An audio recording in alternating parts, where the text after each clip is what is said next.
रमेश केरेंसह मराठा आंदोलकांनी मंत्रालयात अजित पवारांची भेट घेतलेली आहे। मराठा आरक्षणावरून आंदोलकांच्या गाठीभेटी सुरू असल्याचं आपल्याला बघायला मिळतंय। काल ठाकरेंच्या भेटीनंतर आज अजित पवारांची ही भेट झालेली आहे।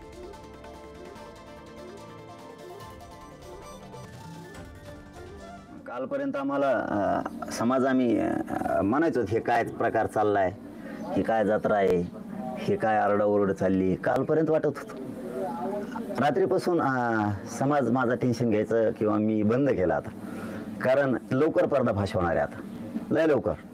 कारण 12 ते 13 संघटना फडणवीसांच्या सांगण्यावरून दरेकरांनी जमा केल्यात आणि मराठ्यांच्या बाजूनं न बोलता उगाच बॉम्बलायचं हे काम सांगितलंय। आणखी लय पर्दाफाश होणार, 1, 2, 3 दिवस थांबा तुम्ही।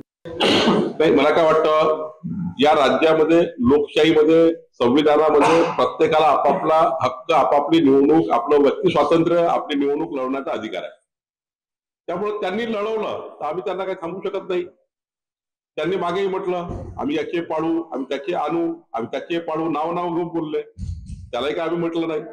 त्यांनी म्हटलं आम्ही यांचेच पाडू, आम्ही यांचे आणू, आम्ही काही बोललो नाही। शेवटी जनता निर्णय घेईल। पण मला असं वाटतं, लोकशाहीमध्ये संविधानामध्ये आपापला हक्क सर्वांनी त्याला अधिकार आहे। बघा, पाटील हे स्वतंत्रपणे विचार करणारे गृहस्थ आहे, ते अजून राजकारणात आलेले नाही, ते त्यांच्या समाजासाठी संघर्ष करत आहेत।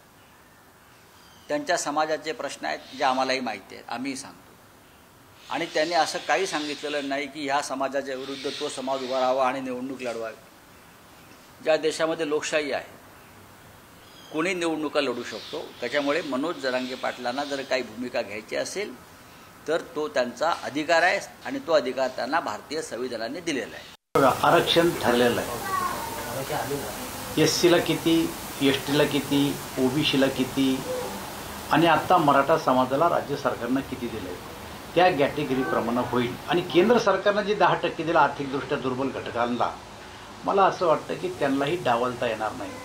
कोणतंही सरकार कायद्यानं ठरवून दिलेल्या आरक्षणाच्या पलीकडे जाणार नाही।